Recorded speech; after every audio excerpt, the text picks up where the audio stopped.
হায় হায় রে আমার আটায় কি দশা হইলো। হাতের মধ্যে এমন চুপকাইছে, মানে সুপার গুলো এমন চুপকাইছে। অনেক কষ্ট করে বানাইতে গেছিলাম, লুচি হয়ে গেছে পাপড়। আটা আজকে ময়ন করতে করতে গাইস আজানি দিয়ে দিয়েছে। আমার মন মতো লুচি বানাইতে পারি। অনেক স্বাদ করে আমি লুচি বানাইতে গেছিলাম। সো হাই এভরিওয়ান, কেমন আছো তোমরা সবাই? আলহামদুলিল্লাহ আমি ভালো আছি। রান্না করার শুরুতে আমার এই সুন্দর সুন্দর হাতে সুন্দর সুন্দর কতগুলো চুড়ি পরে নিয়েছি। চুড়ি পরতে আমার অনেক অনেক ভালো লাগে, আর চুড়ি পরে রান্না করতে অনেক ভালো লাগে। আমি তো সবসময় প্রতিদিনই স্বপ্ন দেখতে থাকি যখন আমার বিয়ে হবে তখন আমি হাত ভর্তি চুড়ি পরে তারপর রান্না করে খাওয়াবো জামাইকে। আজকে আমি আমার আম্মুকে মানে স্যাটিসফাই করার জন্য, খুশি করার জন্য আলুর দম আর লুচি বানাবো। প্রসেসিং চলতেছিল আজকে বাসায়। তো আমি আলুগুলো সিদ্ধ করে তারপর হলুদ আর একটু লবণ মরিচ দিয়ে একটু ভেজে নিচ্ছিলাম একদম সুন্দর করে। আমার কাছে আলুর দম অনেক বেশি মজা লাগে, আর নতুন আলুর দম অনেক বেশি মজা। সবচেয়ে বেশি কষ্ট লাগে আটা গুলতে। আটা গুলানো যে এত কষ্ট, উফ কি যে একটা অবস্থা। আমি অনেক কষ্ট করে আটা গুলাতে গেছিলাম কিন্তু আমার দ্বারা আটা গুলানো হয় না। এই যে আমি এত সুন্দর করে আটার মধ্যে সুন্দর সুন্দর করে তেল দিয়ে দিচ্ছিলাম অনেকগুলো করে। তারপরে ভালো মতো দিয়ে দিয়েছিলাম অল্প একটু লবণ। পরিমাণ মতো লবণ দেওয়া হয়ে গেলে তারপর আটাটাকে ভালো মতো মাখাইতে হবে।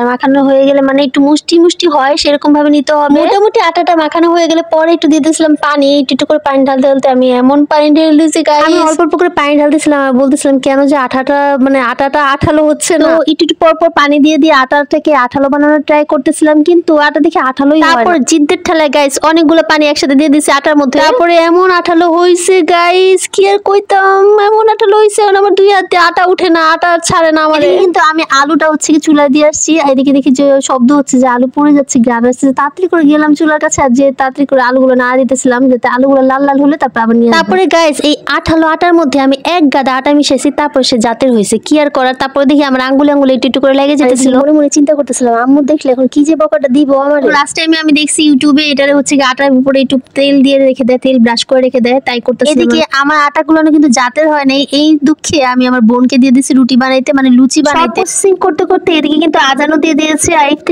কিন্তু লুচি আর খাইতে পারলাম না। আল্লাহ তাআলা কি রহমত, মানে আল্লাহ তাআলা কখনোই রোজাদারকে খালি মুখে রাখেন না। যেহেতু আজান দিয়ে দিয়েছে এদিকে আমার লুচি ভাজাও হয় নাই, সেহেতু কিন্তু ইফতারি কিন্তু আমাদের বাইরের বাসা থেকে এক প্লেট দিয়ে গিয়েছে। কোনো কিছু পাওয়া মানে আল্লাহ তরফ থেকে পাওয়া। আমি এদিকে দাঁড়িয়ে ইফতারিটা সেরে নিচ্ছিলাম আর এদিকে লুচি ভাজতেছিলাম। আর লুচি দেখে এমন জিদটা লাগতেছিল, মনে হচ্ছে লুচি হয় না, এগুলো সব পাপড় হয়ে গেছে।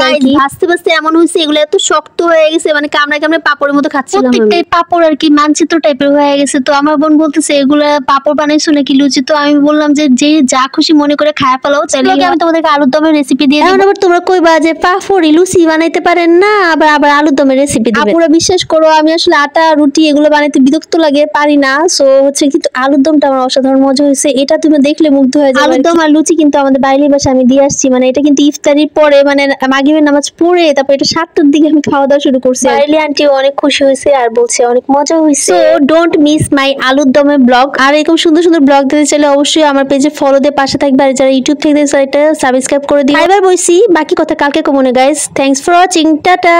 ভালো থেকো, সুস্থ থাকো, আমার জন্য দোয়া করো।